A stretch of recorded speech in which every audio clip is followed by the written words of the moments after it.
श्रीमती प्रियंका गांधी वाड़ा।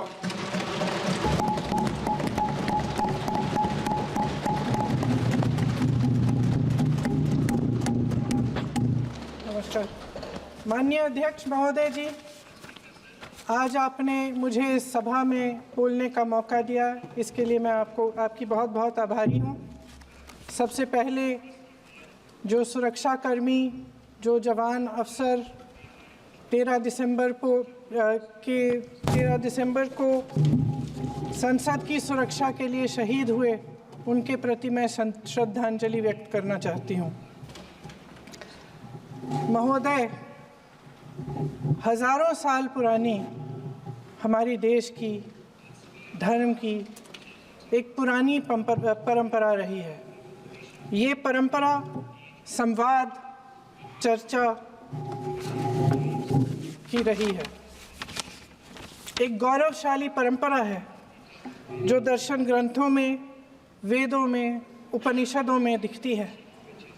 वाद विवाद और संवाद की हमारी पुरानी संस्कृति है।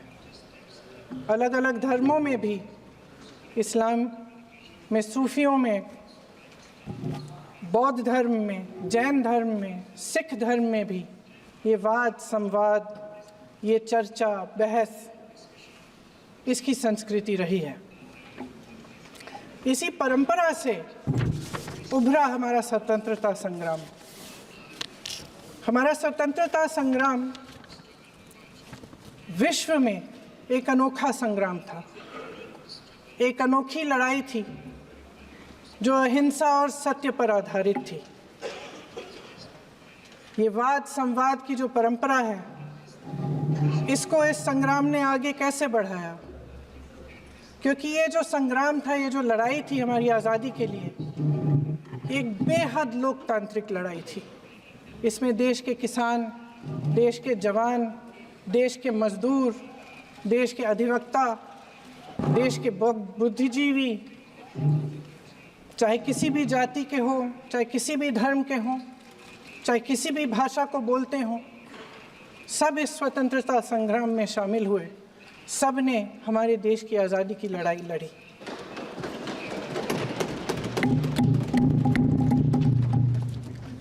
और उसी आज़ादी की लड़ाई से एक आवाज़ उभरी जो हमारी देश की आवाज़ थी। वो आवाज़ ही आज हमारा संविधान है। साहस की आवाज़ थी, हमारी आज़ादी की आवाज़ थी, और उसी की गूंज ने हमारे संविधान को लिखा और बनाया। ये सिर्फ एक दस्तावेज नहीं है। बाबा साहेब अम्बेडकर, मौलाना आज़ाद जी, राजगोपालाचारी जी और जवाहरलाल नेहरू जी और उस समय के तमाम नेता, जैसे आपने कहा, इस संविधान को बनाने की जो कार्य में सालों के लिए जुटे रहे। हमारा संविधान इंसाफ, उम्मीद, अभिव्यक्ति और आकांक्षा की वो ज्योत है जो हर हिंदुस्तानी के दिल में जलती है। अध्यक्ष महोदय, इस ज्योत ने हर एक भारतीय को ये पहचानने की शक्ति दी कि उसे न्याय मिलने का अधिकार है, कि उसमें अपने अधिकारों के लिए आवाज़ उठाने की क्षमता है, कि जब वो आवाज़ उठाएगा तो सत्ता को उसके सामने झुकना पड़ेगा। इस संविधान ने हर एक देशवासी को ये अधिकार दिया कि वो सरकार बना भी सकता है और सरकार बदल भी सकता है। ये ज्योत जो हर हिंदुस्तानी के दिल में जलती है, उसने हर हिंदुस्तानी को ये विश्वास दिया कि देश की संपत्ति में, देश की दौलत में, संसाधनों में उसका भी हिस्सा है, कि उसे एक सुरक्षित भविष्य की उम्मीद का अधिकार है, कि देश बनाने में भी उसकी भागीदारी है। उम्मीद और आशा की ये जोत मैंने देश के कोने कोने में खुद देखी है। उन्नाव में मैं एक रेप पीड़िता के घर गई, उसे जलाकर मार डाला था। वो शायद 20-21 साल की होगी। हम सब के बच्चे हैं। हम सोच सकते हैं कि अगर हमारी बेटी के साथ बार बार बलात्कार हुआ और फिर जब वो अपनी लड़ाई लड़ने के लिए गई तो उसको जलाकर मार डाला गया होता तो हम पर क्या बीतती। मैं उस बच्ची के पिता से मिली। उसके खेत जलाए गए थे, उसके भाइयों को पीटा गया था, उसके पिता को बाहर से घर के बाहर घसीट कर मारा गया था। उस पिता ने मुझे बताया कि बेटी, मुझे न्याय चाहिए। मेरी बेटी अपने एफआईआर को दर्ज करने के लिए जब ज़िले में गई तो उसको मना किया गया। अगले ज़िले में जाना पड़ा उसे। वो रोज़ सुबह 6 बजे उठकर तैयार होकर अकेली अपने मुकदमे को लड़ने के लिए अगले ज़िले में ट्रेन से जाती थी। उसके पिता ने मुझे कहा कि मैंने उससे कहा, बेटी अकेले मत जाओ, छोड़ दो ये लड़ाई। लेकिन उसकी बेटी ने उसको जवाब दिया कि नहीं पिताजी, मैं अकेली जाऊंगी, मैं लड़ूंगी, ये मेरी लड़ाई है, मैं इसको लड़ूंगी। ये लड़ने की क्षमता, ये हिम्मत उस लड़की को और करोड़ों भारत की नारियों को हमारे संविधान ने दी। आगरा में मैं अरुण वाल्मीकि के घर गई। अरुण वाल्मीकि पुलिस स्टेशन में काम करता था, सफाई का काम करता था। आप सोच सकते हैं हमारी तरह उसका भी परिवार था। नई नई शादी हुई थी, 2-3 महीनों का बच्चा था। पुलिस स्टेशन में चोरी हो गई। चोरी का इल्ज़ाम उस पर लगाया गया। उसके पूरे परिवार को उठाकर पुलिस स्टेशन में ले गए। आप हंस रहे हैं, लेकिन ये गंभीर बात है। गंभीर बात। शर्म करो, शर्म। अरुण वाल्मीकि को पीट पीट के मार डाला, उसकी बीवी को पीटा, उसके पिता के नाखून निकाले, उसके पूरे परिवार को पीटा गया। जब मैं उस जवान महिला से मिलने गई जो अभी अभी विधवा हुई थी, तो उसने मुझे कहा कि दीदी, हमें सिर्फ एक चीज़ चाहिए, हमें न्याय चाहिए और हम इस न्याय के लिए लड़ते रहेंगे, चाहे कुछ भी हो जाए। ये हिम्मत उस महिला को हमारे संविधान ने दी।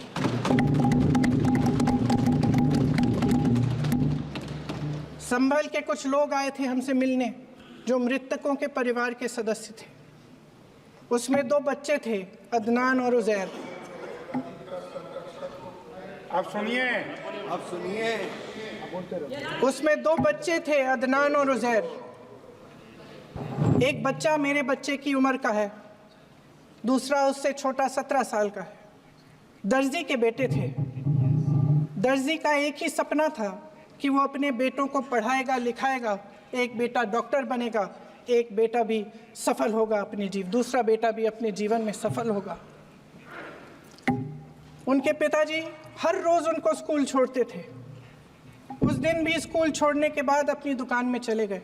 उन्हें पता नहीं था कि विवाद हो रहा है। उन्होंने भीड़ देखी, घर आने की कोशिश की तो पुलिस ने गोली से मार डाला। वो 17 साल का बच्चा अदनान मुझसे कहता है, वो 17 साल का बच्चा अदनान मुझसे कहता है कि मैं बड़ा होकर डॉक्टर बन के दिखाऊंगा, मैं अपने पिता का सपना साकार करूंगा। ये सपना, ये आशा उसके दिल में हमारे संविधान ने डाली। अध्यक्ष महोदय, हमारे देश के करोड़ों देशवासियों के संघर्ष में, अपने अधिकारों की पहचान में, इनकी कठिन से कठिन परिस्थितियों से लड़ने की अपार हिम्मत में और देश से न्याय की अपेक्षा में हमारे संविधान की ज्योत जल रही है। मैंने हमारे संविधान की ज्योत को जलते हुए देखा है और इसके साथ साथ ये भी समझा है कि हमारा संविधान एक सुरक्षा कवच है।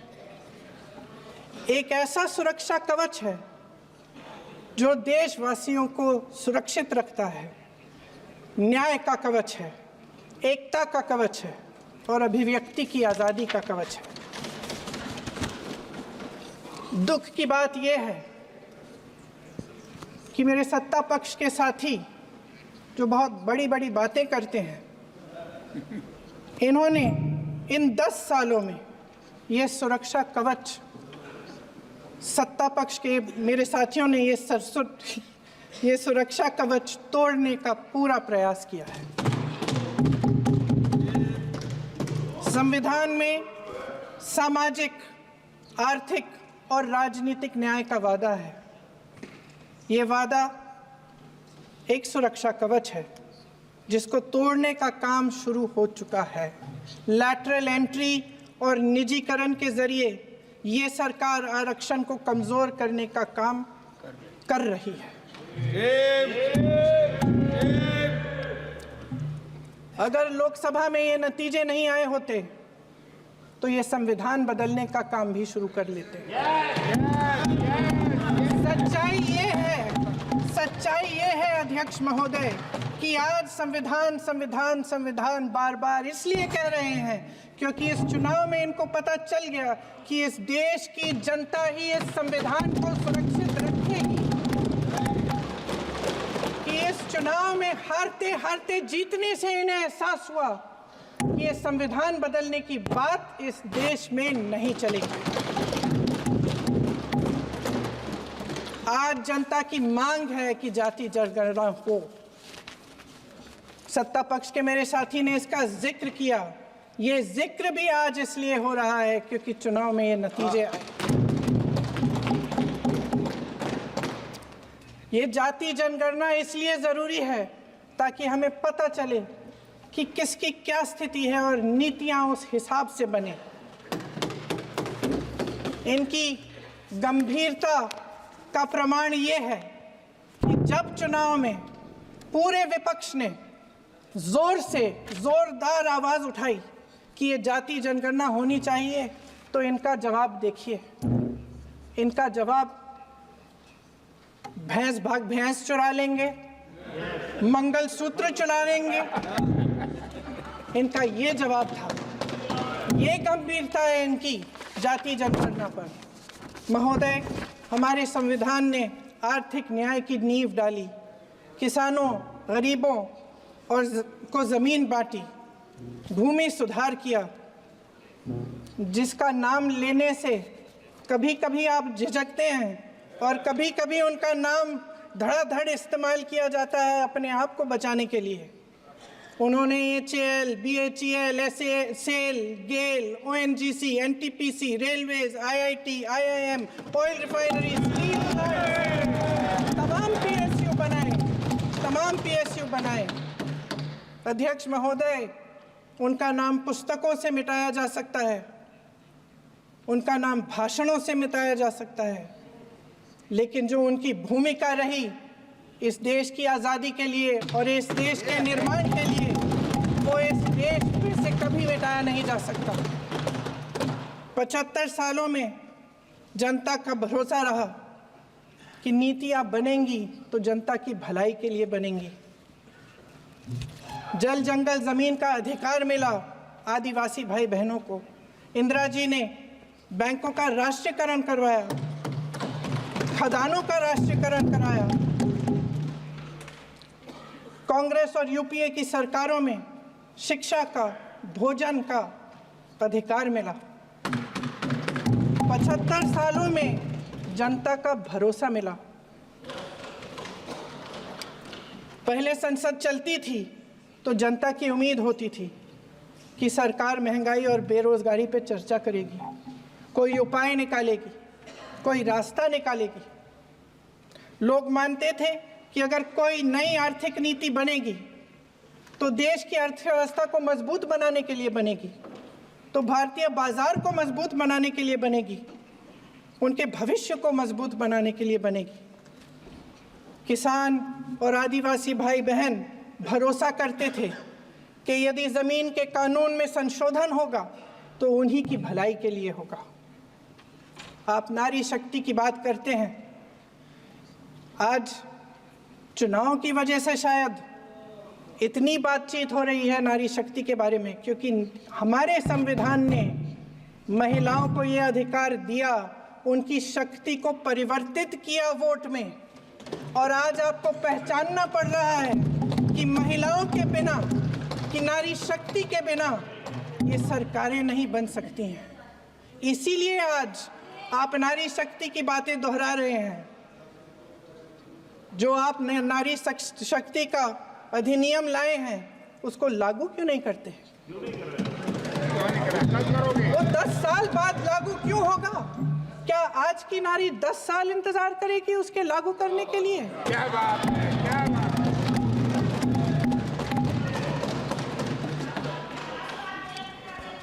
आज संसद में बैठे हुए सत्ता पक्ष के मेरे साथी ज़्यादा से ज़्यादा अतीत की बातें करते हैं। 1900 किस में क्या हुआ, कब हुआ, नेहरू जी ने क्या किया। अरे वर्तमान की बात करिए, देश को बताइए आप क्या कर रहे हैं, आपकी जिम्मेदारी क्या है? कि सारी जिम्मेदारी जवाहरलाल नेहरू की है।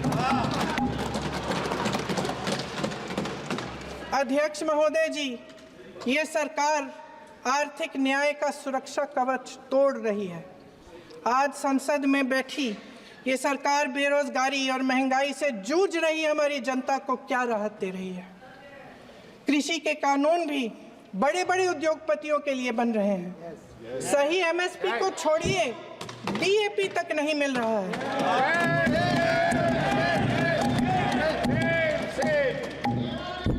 वायनाड से लेकर ललितपुर तक इस देश का किसान रो रहा है। आपदा आती है तो उसको कोई राहत नहीं मिलती। भगवान भरोसे है आज इस देश का किसान, उसको छोड़ दिया गया है। आज हिमाचल में देखिए, जितने भी कानून बने हैं वो सब बड़े बड़े उद्योगपतियों के लिए बन रहे हैं। हिमाचल में जो सेब उगता था उसके जो छोटे छोटे किसान हैं वह रो रहे हैं, क्योंकि एक व्यक्ति के लिए सब कुछ बदला जा रहा है। सुनने की हिम्मत रखो।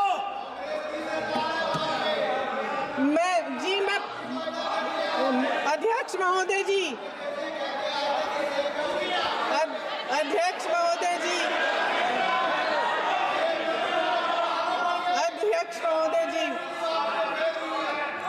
महोदय जी, अडानी जी को सारे कोल्ड स्टोरेज प्रदेश की सरकार ने नहीं दिए।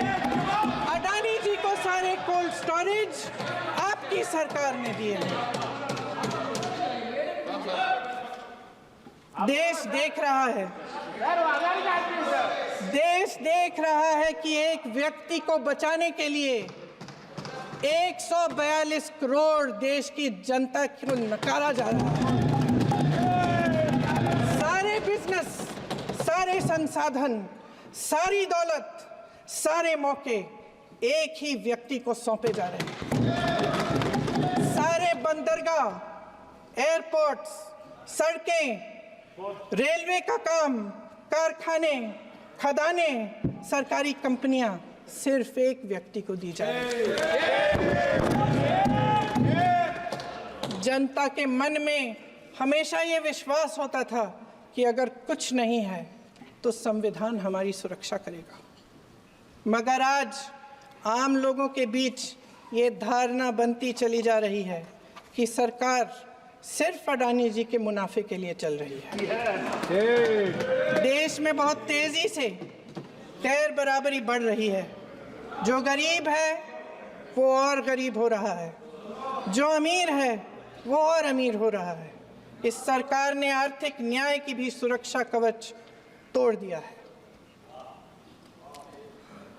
राजनीतिक न्याय की जब बात होती है, मेरे सत्ता पक्ष के साथी आज खड़े हुए और तमाम गिनती करने लग गए कि ऐसा हुआ वैसा हुआ, 1975 में जो हुआ, तो सीख लीजिए ना आप भी। सीख लीजिए। आप भी अपनी गलतियों के लिए माफी मांग लीजिए। आप भी बैलेट पे चुनाव कर लीजिए। आप भी बैलेट पे चुनाव कर लीजिए। दूध का दूध, पानी का पानी हो जाएगा। आप राजनीतिक न्याय की बात करते हैं, सरकारों को पैसों के बल पर गिरा देते हैं।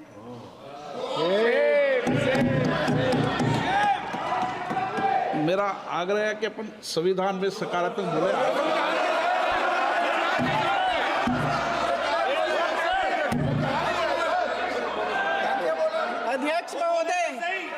अध्यक्ष महोदय, सत्ता पक्ष के हमारे साथी ने एक उदाहरण दिया उत्तर प्रदेश की सरकार का, तो मैं भी एक उदाहरण दे देती हूँ महाराष्ट्र की सरकार का। मैं भी एक उदाहरण दे देती हूँ हिमाचल की सरकार को तोड़ने की कोशिश किसने की, पैसों के बल पे की, गोवा की सरकार। तमाम उदाहरण है। राजस्थान की क्या ये सरकारें जनता ने नहीं चुनी थी? क्या संविधान इन पर लागू नहीं था? पूरी देश की जनता जानती है कि इनका हंसती है, जानती है कि इनके यहाँ तो वॉशिंग मशीन है।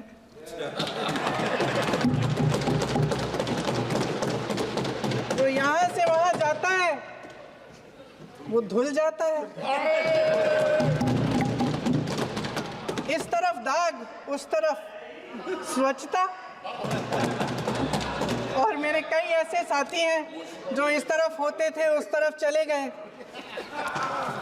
मुझे दिख भी रहे हैं, वॉशिंग मशीन में शायद धुल गए हैं। अध्यक्ष महोदय, जहां भाईचारा और अपनापन होता था, जहां हमारे संविधान ने एकता का सुरक्षा कवच दिया था, वहां शक और घृणा के बीज बोए जा रहे हैं। एकता का सुरक्षा कवच तोड़ा जा रहा है। प्रधानमंत्री जी यहाँ सदन में संविधान की किताब को यूं माथे से लगाते हैं, लेकिन संभल में, हाथरस में, मणिपुर में जब न्याय की गुहार आती है, उठती है, तो उनके माथे पे शिकन तक नहीं आता।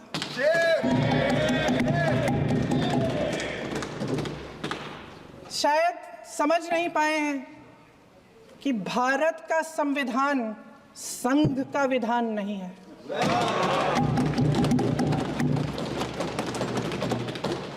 भारत के संविधान ने हमें एकता दी, हमें आपसी प्रेम दिया। उस मोहब्बत की दुकान जिस पर आपको हंसी आती है, उसके साथ करोड़ों देशवासी चले। करोड़ों देशवासियों के दिल में एक दूसरे के लिए प्रेम है, घृणा नहीं है।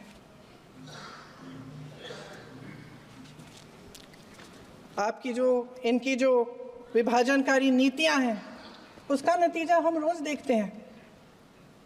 राजनीतिक फायदे के लिए संविधान को छोड़िए, देश की एकता को भी ये रख नहीं सकते, इसकी सुरक्षा नहीं कर सकते।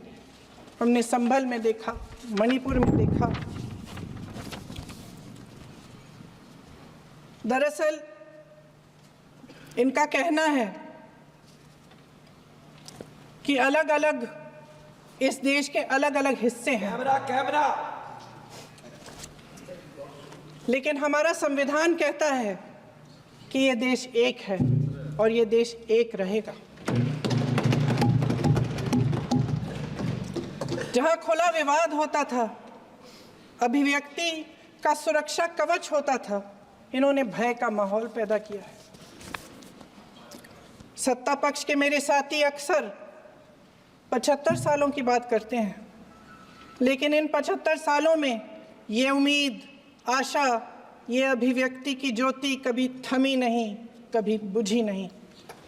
इस देश की जनता ने खुलकर आलोचना की, निडर होकर धरने किए, प्रदर्शन किए। जब जब जनता नाराज हुई, तब तब सत्ता को ललकारा, उसे चेतावनी दी, बड़े से बड़े नेताओं को कटघरे में खड़ा किया, उनसे जवाब मांगा, न्याय मांगा, इस देश के छोटे छोटे से नुक्कड़ की दुकानों में, चाय की दुकानों में, इस देश के घरों में, गलियों में, मोहल्लों में, अखबारों में, प्रकाशन घरों में, न्यायपालिकाओं में चर्चा कभी बंद नहीं हुई। लेकिन आज ये माहौल नहीं है। आज जनता को सच बोलने से डराया जाता है, धमकाया जाता है। पत्रकार हो या विपक्ष का नेता हो या किसी यूनिवर्सिटी का प्रोफेसर हो, छात्र संघ हो या कर्मचारियों का संगठन हो, सबका मुंह बंद कराया जाता है। किसी पे ईडी, किसी पे सीबीआई, किसी पे इनकम टैक्स, फर्जी मुकदमे लगवाए जाते हैं, जेल में डाल दिया जाता है, विपक्षी नेताओं को जेल में डाल दिया जाता है, उनको सताया जाता है। किसी को नहीं छोड़ा इस सरकार ने।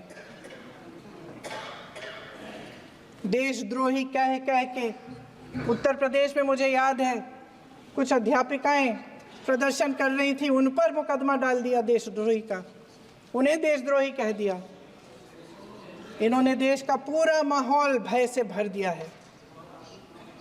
इनकी मीडिया की मशीन झूठ फैलाती है, तरह तरह के आरोप लगाती है और शायद वह भी भय में ही है। महोदय, मैं इस सदन को याद दिलाना चाहती हूँ कि ऐसा डर का माहौल देश में अंग्रेजों के राज में था।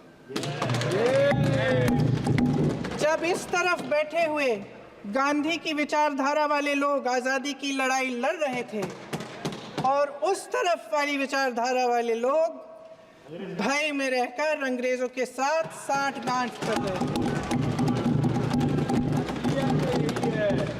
लेकिन अध्यक्ष महोदय, भय का भी अपना स्वभाव होता है। भय फैलाने वाले हमेशा भय का खुद शिकार बन जाते हैं। ये प्रकृति का नियम है। आज इनकी भी यही हालत हो गई है।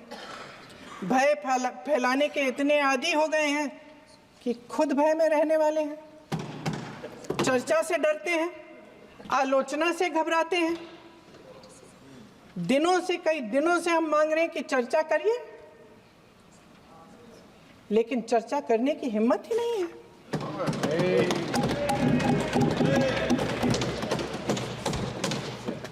एक कहानी होती थी अध्यक्ष महोदय, शायद बचपन में आपने भी सुनी होगी। राजा भेष बदलकर बाजार में आलोचना सुनने जाता था। ये सुनने जाता था कि प्रजा मेरे बारे में क्या कह रही है, मैं सही रास्ते पे चल रहा हूँ कि नहीं। लेकिन आज का राजा, भेष तो बदलते हैं आज के राजा, शौक तो है उनको भेष बदलने का, लेकिन न जनता के बीच जाने की हिम्मत है और न आलोचना सुनने की। महोदय, मैं तो सदन में नहीं हूं।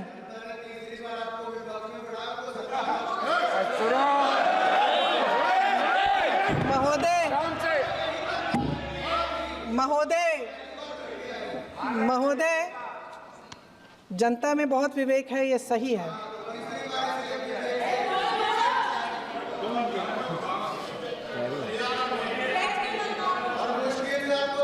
अच्छा महोदय, मैं सदन में नहीं हूँ, कुछ हाँ ठीक है, मैं सदन में नहीं हूँ, मात्र 15 दिनों से आ रही हूँ। लेकिन मुझे ताज्जुब होता है कि इन 15 दिनों में इतनी बड़े इश्यूज़ हैं, इतनी बड़ी बातें हैं, प्रधानमंत्री जी मात्र एक दिन के लिए शायद 10 मिनट के लिए दिखे हैं सब।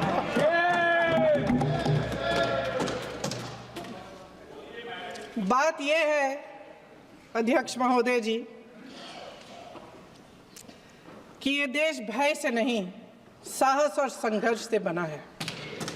इसको बनाने वाले देश के किसान, जवान, देश के करोड़ों मजदूर और गरीब जनता है। संविधान इनको साहस देता है। मेहनती मिडिल क्लास है और इस देश के जो करोड़ों देशवासी हैं, जो रोजाना भयंकर परिस्थितियों का सामना करते हैं, उनको साहस देता है। वायनाड में जो आपदा आई, उसमें एक छोटा लड़का था 17 साल का। 6 घंटों के लिए उसने अपनी माँ को बचाने की कोशिश की। 6 घंटों के लिए आप सोच सकते हैं कि अगर नदी की धारा बह रही है, नाराज़ है, आप अपनी माँ को पकड़े हो, 6 घंटों के लिए पकड़े रखते हो कि मेरी माँ बच जाएगी और अंत में वो माँ भी बह जाती है। उस लड़के का साहस, उन महिलाओं का साहस जो पीड़ित हैं लेकिन फिर भी अपनी लड़ाई लड़ रहे हैं, उन संभल के बच्चों का साहस जिनके पिताजी अभी अभी गुजर गए लेकिन फिर भी उनके सपनों को साकार करने की हिम्मत है, उनका साहस है, वो साहस इस संविधान ने दिया है।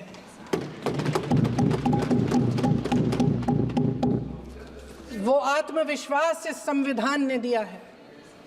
ये देश भय से नहीं चल सकता, ये देश साहस से ही चलेगा।